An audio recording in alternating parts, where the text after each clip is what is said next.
Oh.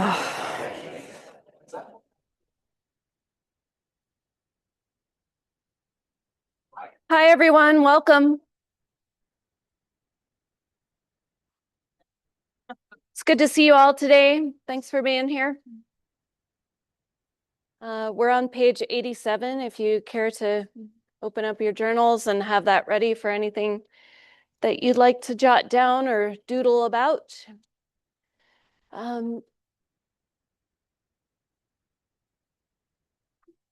A couple of announcements, then we'll get started. The extra credit movie is coming up tomorrow evening. There it is, Thursday, March 19th, 7 o'clock, HHD 355. So WALL-E, it might be a movie that you've seen in the past, and maybe you've seen it lots of times, or might be a childhood favorite of yours, but it might be interesting to look at it through the perspective of the BiSci lens and have conversation about it with other students. So taking that in might be interesting and a new experience, a new way to look at it potentially. So that's available to you. I also want to mention to you that on campus here through the RPTM department, Recreation Park and Tourism Management, there is this option of the Sustainability Leadership minor. Sustainability leadership, both of those words are, I believe, things that are not going to be useless in the coming days of our world. So looking at the world through a sustainable situation, it's become such a catchphrase, sustainable. But the idea is that what we're doing now is not sustainable. We can't sustain what's happening now. And so where is it that we can find this, and this will be a topic for class today, of where can we find this place where what does sustainable really mean? How can we sustain the things that we are doing, the patterns that we need to follow, the ways of working, the ways of being? So, and then leadership, of course, is in every way, shape, and form, what you're going to do as you move into the world from here in college these days, but then also going out into the world. So sustainability leadership minor. If you are in the coming weeks, we're going to be talking about the opportunity to become TAs. And so the sustainability leadership minor is, I believe, 18 credits. And BiSci, if you become a TA, counts for 10 of those credits. So this might be something that as you're looking to create your schedule for the coming semester that you might want to look into. We've had quite a few students find that it's a very interesting and ties in with every major. It relates to every topic and way of curiosity in the world. So that is an opportunity for you. So with all of that said, we'll start now with our centering, getting into this room and paying attention, attending to our thoughts and our way of thinking and feeling and being. So with your feet on the floor and yet sitting in a posture of awareness, being able to sense your body, you can tune into your body, your breath.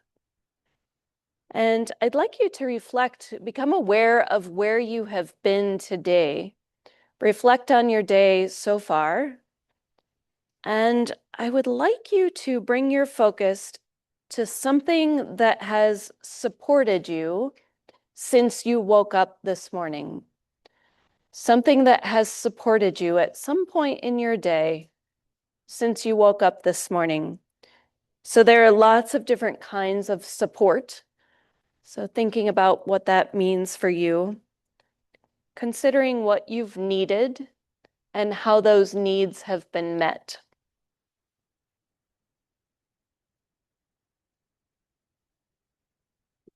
And then seeing how that support makes you feel, knowing that you've had that support in your world to get those needs met. what feelings arise when you take note of the fact that your needs have been met?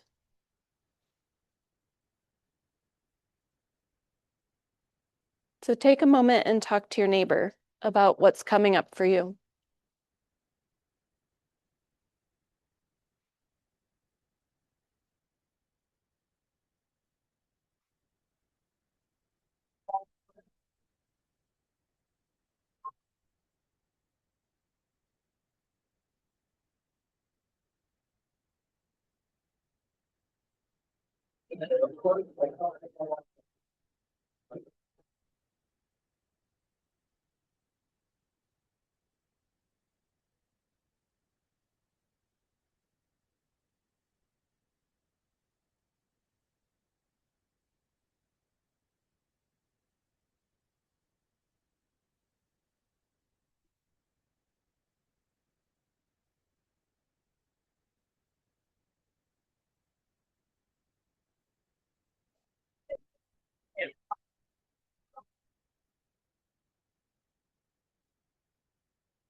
Is there anyone who would like to speak in really sweet I language about what you discovered when you took a moment to reflect?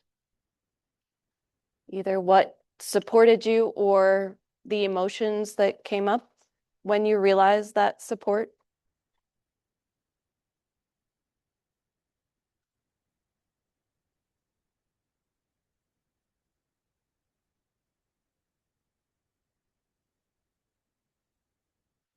I had a really awesome conversation with one of my friends today about just our faith as Christians and how Jesus supports me every single day and like my prayer life. Hmm.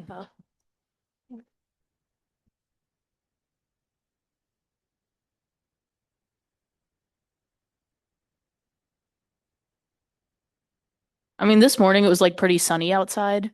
So like when it's sunny, I definitely have like more energy to like go do things. If it's raining or snowing, like I don't want to do anything, but Mm-hmm. So how did that sun make you feel? I felt more energized and Yeah. just like ready to take on today. Nice. Thank you. Energized. Mm-hmm.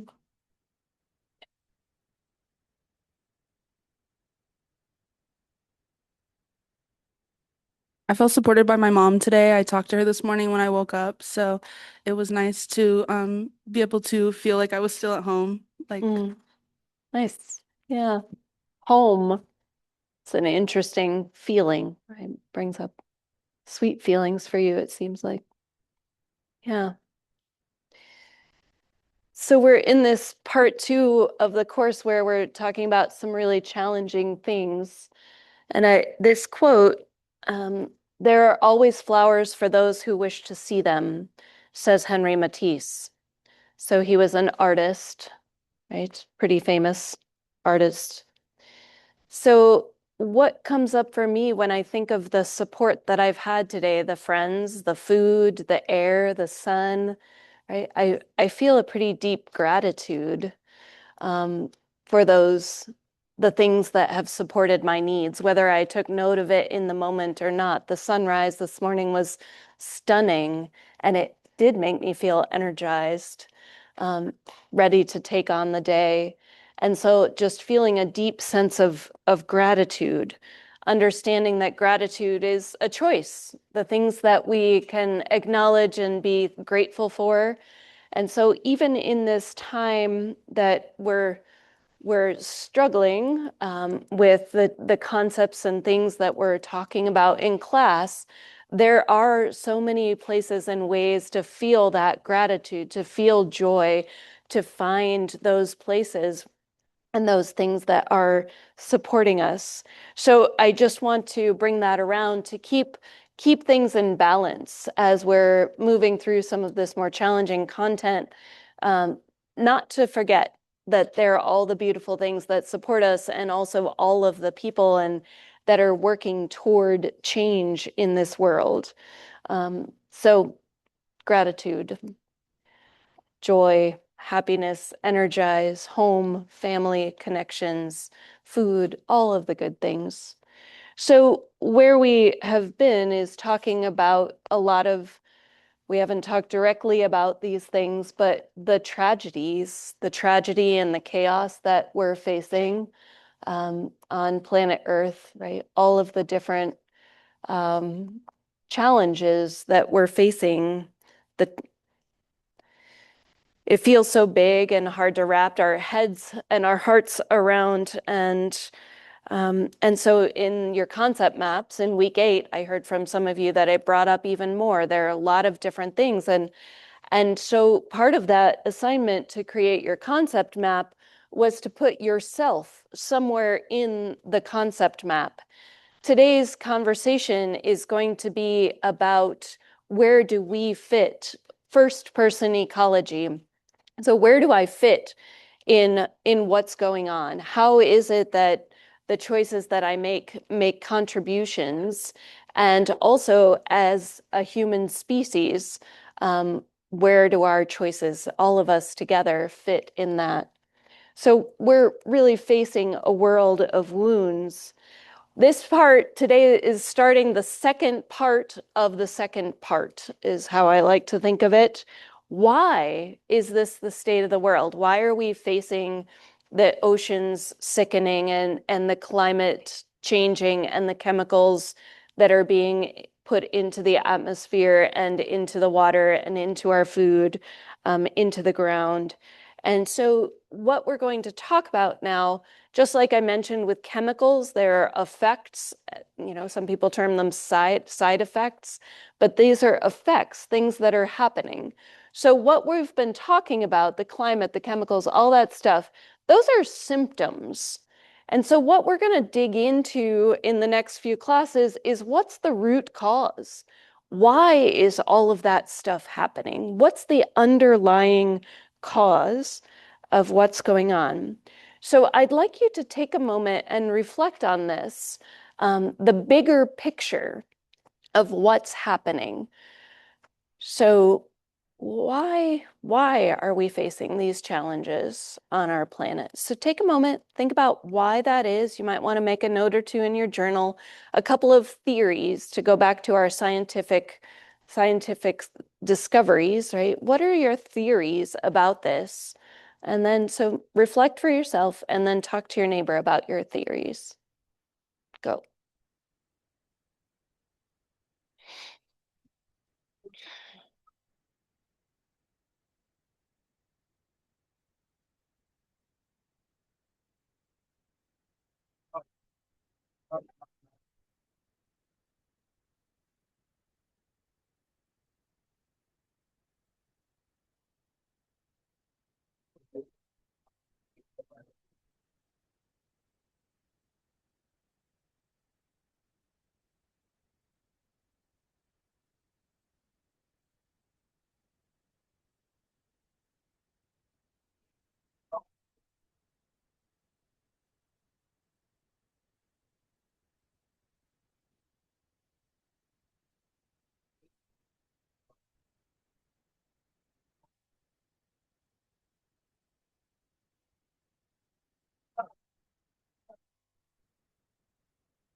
So what did you talk about? What are some of your theories about what's going on? What are the root causes? Thanks, Lauren.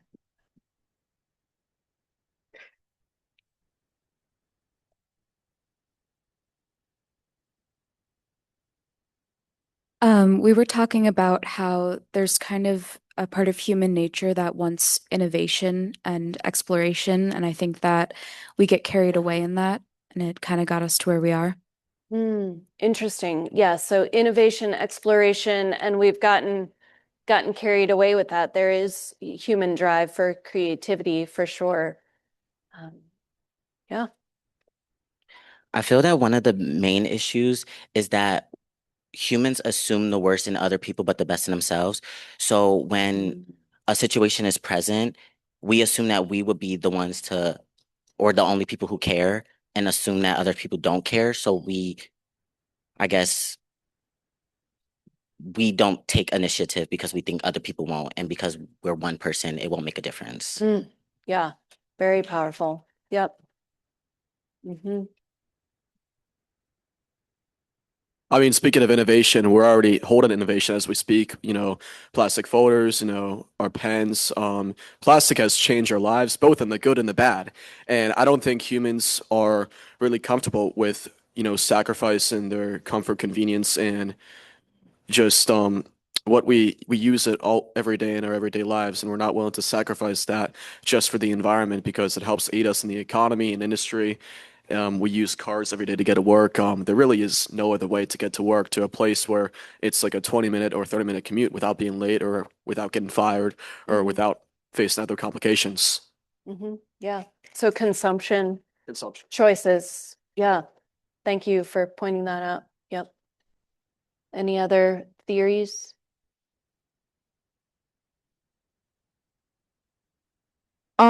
I kind of feel like this goes along with what everybody's saying. I feel like humans, like we have like a lack of urgency, especially a lack of urgency, like when it comes to things that don't necessarily like affect us. Like when it's like, oh, we have the mindset, it's somebody else's problem. It's like, oh, like we're not really rushing to help or do anything.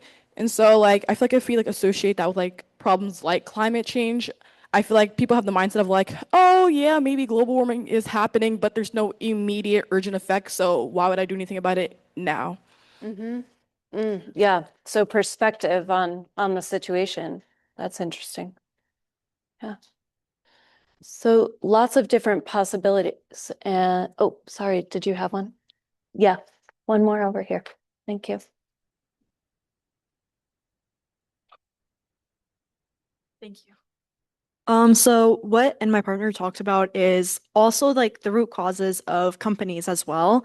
And I think also what I brought up was just to like say as cigarettes. Before, people didn't think that they were as harmful as they are. But throughout research and like throughout time, there has been more this is like not saying like, oh, global warming, like I'm supporting it, but like just how it goes, because as research goes and time goes by, we understand more. But like also there's a sense of neglect as humans, because a lot of companies, they don't do the stuff that they want to help Earth. Instead, they want to gain money and a lot of just gain and produce revenue instead of actually helping the Earth. So I think that may be one of the root causes. Yeah. Thank you for saying that.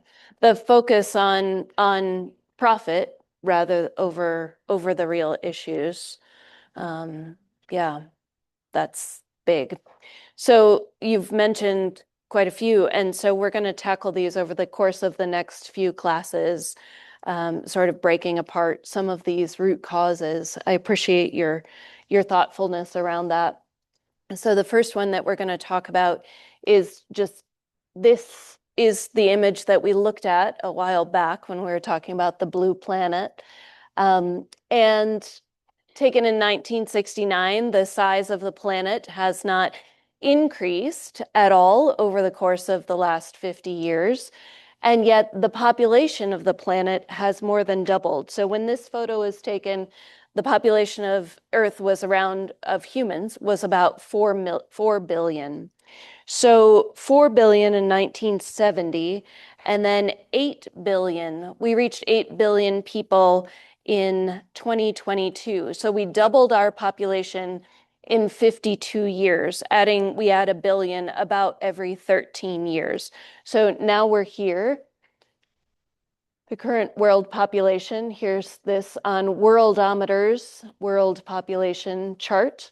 So watching births today, deaths today, births this year and deaths this year.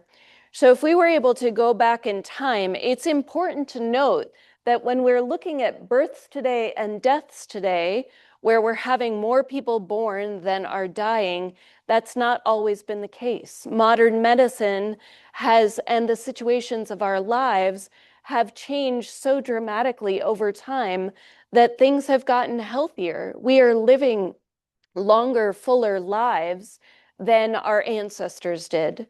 And so partly the world population has gone up, has changed so much because we're surviving longer. We have better conditions. Humans are healthier now than we have been ever before. And so considering that is really important. It's a really beautiful thing. And yet also we are balancing it with the increasing population, consistently increasing. So if you're 19 in your life, 2.66 billion people have been born since you were. So just considering what's going on over the course of time, and that's really interesting. So thank you, Scout. So population, how that's changed.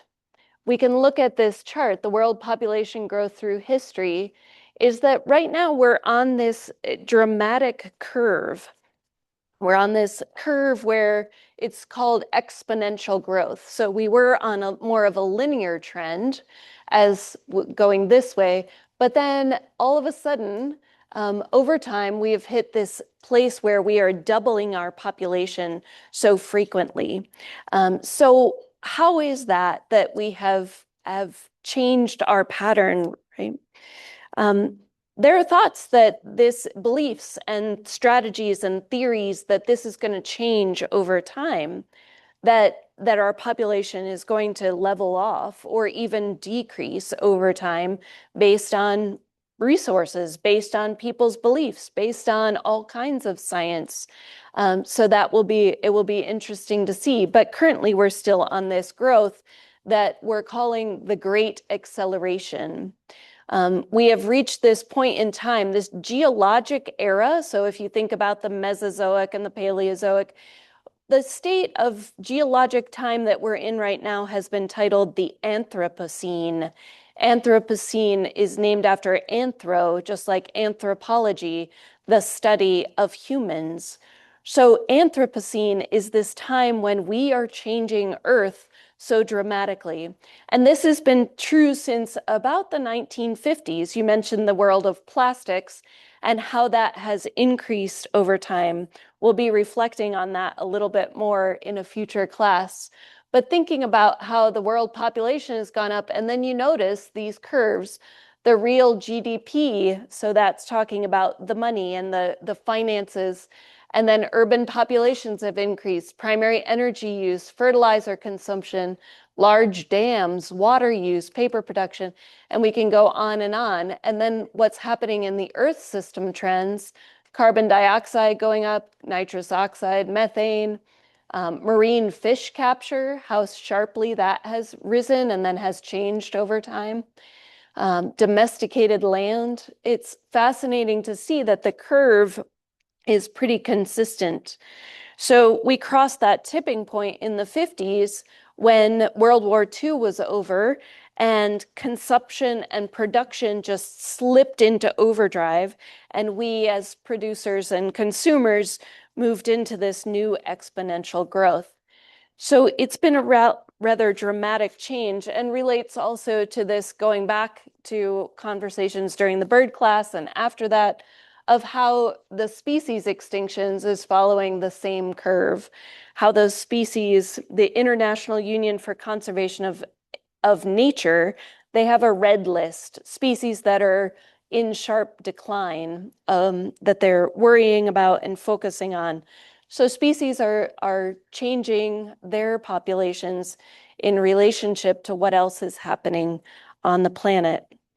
So the diversity within species and between species and of ecosystems really drives the whole planet and what we're doing and connections.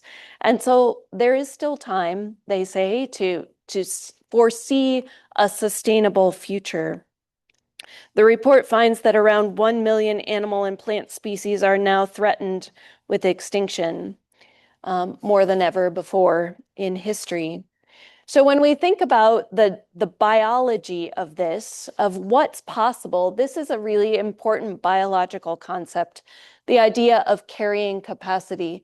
So this is particularly talking about human carrying capacity on Earth. And so how we have increased over time.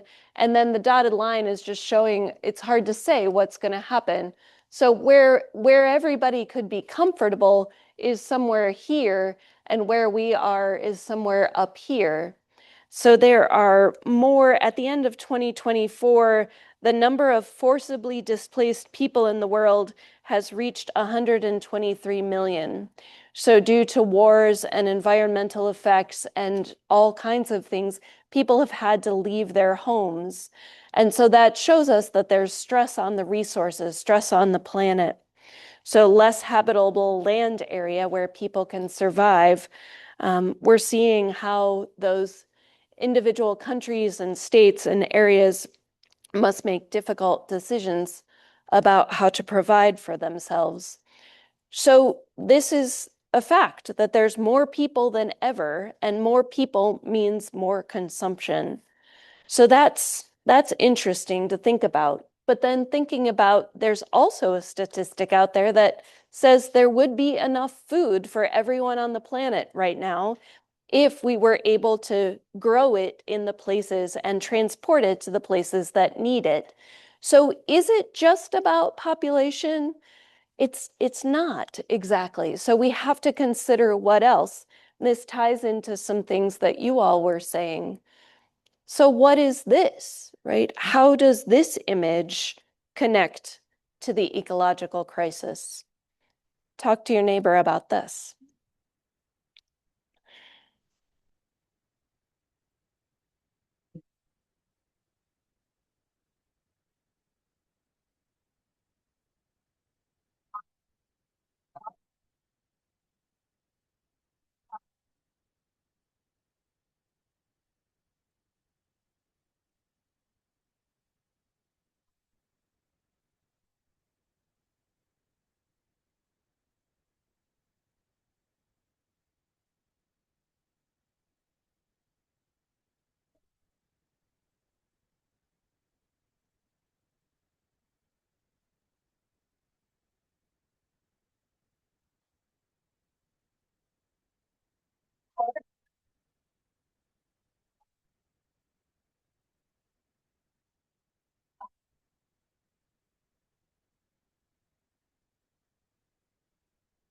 That lab group at the top in the middle, yes, never talks to each other. Like this in this middle section. It's really interesting, and I don't know, I can't tell who the TA is up there. Maybe it's Allison. So who would like to speak to this? What does this have to do with the ecological crisis?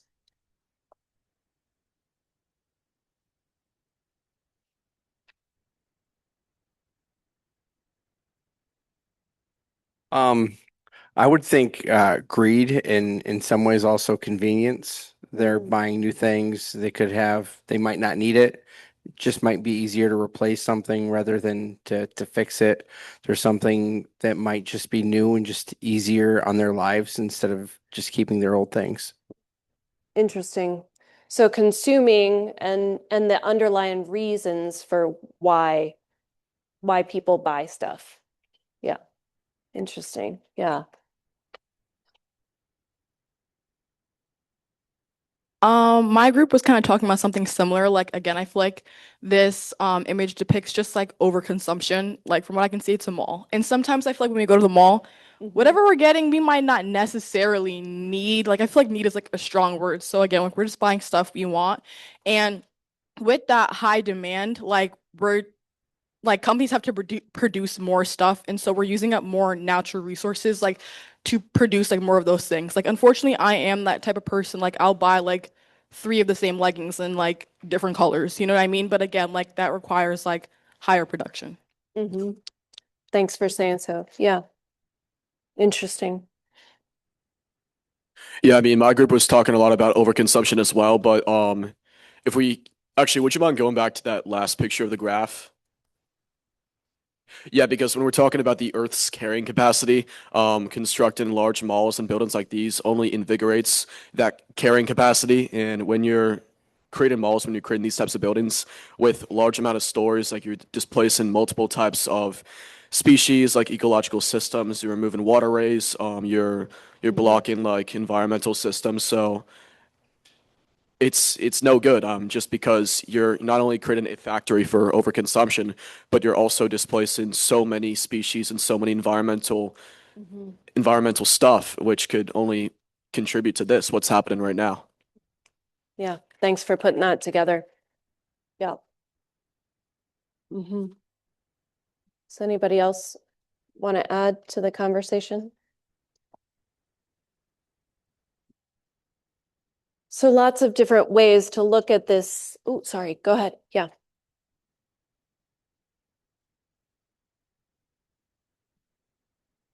One thing that me and my partner were saying is that like in like the bottom right there's a kiosk and like I don't really know exactly what it is, but what kiosks like do like that at malls is like they're selling to like everyone and not just like niche groups. So like instead of like selling for a target audience, like what businesses like intend to do or supposed to do, you're selling to everyone. So now everyone is buying your products and everyone's buying the same things, whereas like they might not necessarily need them. And then that's like where like overconsumption is like coming into play with just like the over marketing of like everything that we might not necessarily need. Thanks for saying so, Julia. Yeah. And so it was after World War II, right? Consumer spending was encouraged because we needed to, or it was thought that we needed to uh, bring our economy back up, right? Enliven by spending money. It needed to rebuild infrastructure. People splurged on new appliances like washing machines and refrigerators and televisions and new cars. And it's interesting that you say that about advertising because I think that was the era when advertisers, when marketing really started appealing to our emotions, right? By exploiting more of our emotions, such as fears of what would happen if we didn't get something, the keep up with the Joneses kind of phrase, that we would be, out. We would be missing out on something related to our community. And that's when also the desire to be more attractive, right? Enhancing ourselves with more makeup and things like that happened in that time. So Vance Packard wrote in a book, his book was called The Waste Makers. The lives of most Americans have become so intermeshed with acts of consumption that they tend to gain their feelings of significance in life from these acts of consumption rather than from their meditations, their achievements, their inquiries, personal worth, and service to others. So thinking about leisure shopping, whether it's online leisure shopping or in-person leisure shopping, both are pretty popular, with the online being about 59% of the market these days.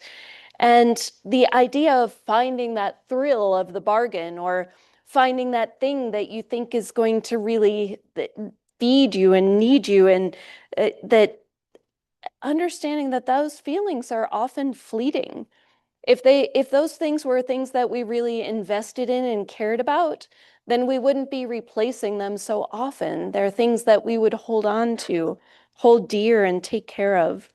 So our consumption per capita doubled between 1950 and 1990. and consumers. We became not just citizens, and in fact, now we're referred to more often as consumers than citizens. Corporations spent about $430 billion on advertising in the United States alone in 2025. Worldwide, it was it was $1.14 trillion spent on advertising. So in the United States, that's $1,256 per person to get us to buy stuff. That's a pretty hefty investment by those corporations. So their strategies are brilliant. So thinking about how they market to us and how we respond, we get branded by these things that we need in order to fit in order to feel satisfied, in order to be part of the community, in order to have the latest thing. So how does the marketing influence our place within our ecosystem? So thinking of the larger picture of where all the resources for these things are coming from is really fascinating. So all of that stuff comes from the ecosystem to provide for what we're purchasing, severing our connections to the origin of those things. Where did they come from? This is made of cotton. Where was that cotton grown? I don't know. It just is a thing that I have. So I don't know where it came from. I don't know where it was. I don't know its story. Influencing spatial perception and awareness. Where did I get the thing? I got it at the store. And so where is it how does that perception of connections happen? Reframing relationships. When you buy that bottled water that has the rainbow on it or the waterfall or whatever that nature looking thing, or you buy the dish detergent that has the green mountains picture on it, whether it's healthy for the environment or not is up to you to figure out. Those labels are just put on there to market to you as this is going to be healthy for you, right? It implies a connection to nature. That's greenwashing when they're lying to us about those connections, those nature connections. Creating artificial needs. Oh, I need to buy this thing. I need to have this Stanley water bottle. I need to have this whatever it is in order to have the water that I need to walk around campus. And I'm not picking on just Stanley water bottles. That's just the example that popped to my mind, is that there are lots of circumstances of those things. So, and they also distort our identity formation. Who would I be without those things is a big question without purchasing that stuff. So there are all these ideas and connections, and yet there's also the psychological barrier currently of where do we get stuff? Where does it come from in nature? How do we connect to it? How do we figure out what we really need? And so it's interesting that right now on the radio locally, there are commercials for the clean energy alternative. Pennsylvania's natural gas. So natural gas is still a fossil fuel. And why and how they can market it as the clean energy alternative when it's still a fossil fuel, still coming out of the ground, it still has to be mined, it has to be pumped, it has to be moved. And so we have to pay attention to these options to really sort it out. It's very challenging these days. So when we are making these choices, that's where the first person ecology comes in. How am I making choices that are going to connect me to the natural world around?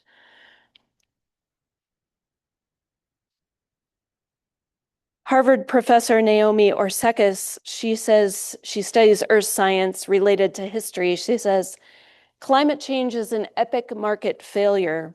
So how can we possibly say that the market will fix it if we don't understand the understanding of how the market works? So we have to dig in. in order to figure this out. We have an opportunity to dig in, to learn. So first person ecology is about how our personal actions on Earth make a difference. Understanding where our resources come from, it's an opportunity to position yourself to choose to be an active participant in what you're taking in, an active participant in those ecosystems. It's an approach to understanding human relationship, your direct relationship with nature. So it takes kind of a lot, right? It takes some practice, it takes some observation, it takes reflection, it takes some direct engagement with nature. So how is it that we can focus on this and gain some understanding of ourselves as well as the world around us? That's the opportunity of first-person ecology. So the ecological footprint is what they call that. Figuring out what's the imprint that I personally am making on Earth. So related to the supplies of nature, what we're taking from nature to get, to meet those needs. And then also, where does the waste go? This morning, I opened a new bottle of vitamins, and the whole entire bottle was coated in a vacuum wrapped plastic piece, not just the top, not, it was sealed inside too. It just seemed really excessive, and that part I just throw away. So what is the take in, and then what is the waste that I'm putting out? So by measuring the footprint of it, you can measure it as an individual or as a town or as a community, a county, a state, a nation, or all of humanity. We can measure what our pressures are on nature. So this can lead to some increased awareness, as I said. So maybe thinking about what's your daily water use. The average person uses 82 gallons per day in the United States for flushing the toilet, brushing your teeth, showering, washing your hands, drinking water, cooking. So paying attention as you move through what you're using can be really cool. And then consumables. What is it that you're consuming, you're using for a short period of time, and then throwing away? So that could be, plasticware. It could be coffee cups. It could be clothing, whether that's something you go through quickly or not. Could be office supplies, electronics. So when we pay attention to those and how they were packaged, where they came from, can give us a really interesting perspective on our impact on Earth. So a way to do that is doing some consumption journaling. What is it that I'm taking in? How is it that I can track everything I've taken in for 24 hours and start making that list and understanding? It could be calculating your ecological footprint and trying to get an idea of whether you're using a fair amount of resources according to all the people and other beings on the planet. It could be about having conversations who differ in experience about the issues that we're learning about, whether that's in your lab group or at home or with friends.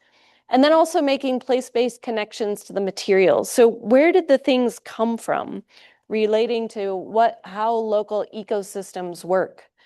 And also distant ecosystems. Like, I don't know where the ingredients for this shirt came from. And yet I know that I got it. It was a used thing. It was decorated by Autumn. So this shirt carries a story for me.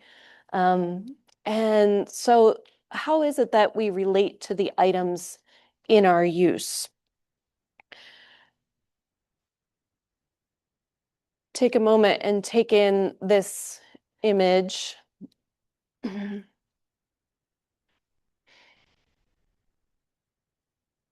How is it that we do use the resources that we have?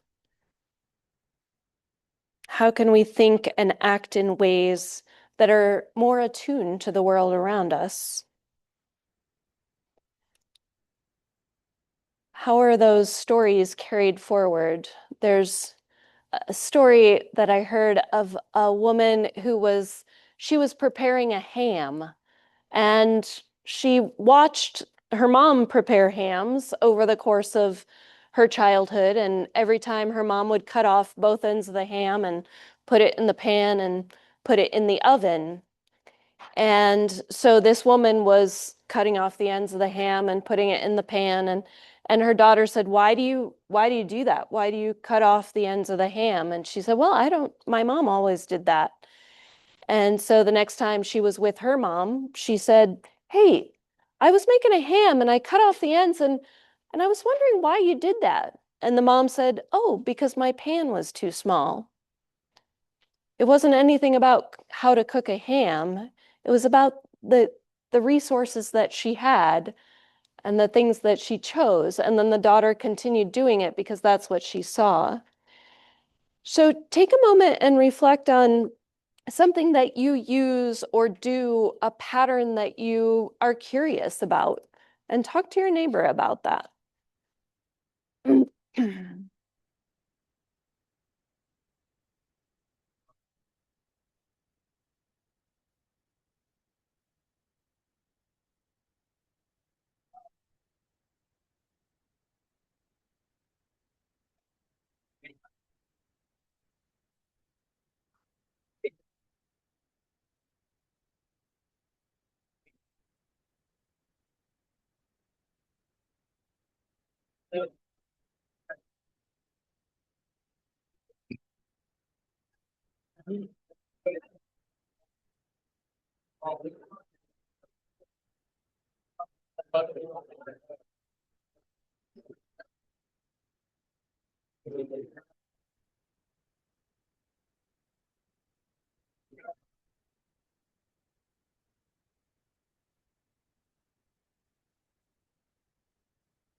Who would like to share a story, an example, a place where you're getting curious?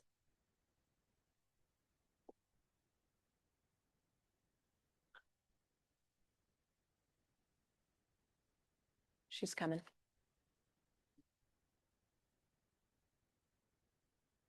I'm pretty curious about phone usage and phone addiction and like how to use your phone. Yeah, what a great thing. Is there anybody else curious about that in this room? Yeah, some hands up. Really interesting because we are so, yeah, so dependent, right? Or it feels like we have to be dependent on them. Yeah. There's somebody right here. I guess like going off the ham thing, I don't eat like the ends of a loaf of bread, like when they're like sliced. Mm-hmm. And I don't think my parents ever do either, because I remember when it was the last thing in the fridge, they'd always throw it out. So like it's just bread. It's just bread. That part's the Yeah. same. Yeah. I guess, but yeah. Yeah. I have trouble convincing my kids to eat the bread. Yeah. Thank you. Good example. I'm not sure if somebody talked about this already because I don't think I was listening, but one thing I always do with loaves of breads is I never eat the top of the bread, Oh, the top of the loaf. You know what I mean? Yep. Like when you open that package, you never eat the first piece. You never eat the first piece. You always throw that out. I always throw that out just because it doesn't taste good. Yeah. But it's the same stuff. So, yeah. So it's time to get curious. And in your lab this week, you're going to have the opportunity to talk about what you're doing. You're going to have the opportunity to look at your environmental footprint and see what your connections are. The goal of doing this, understanding that individual changes are very small, and yet as a collective, if we're making them, that can be really powerful. So how can you increase your well-being while decreasing your footprint is my question for you. I hope that you have a beautiful day. Thank you very much.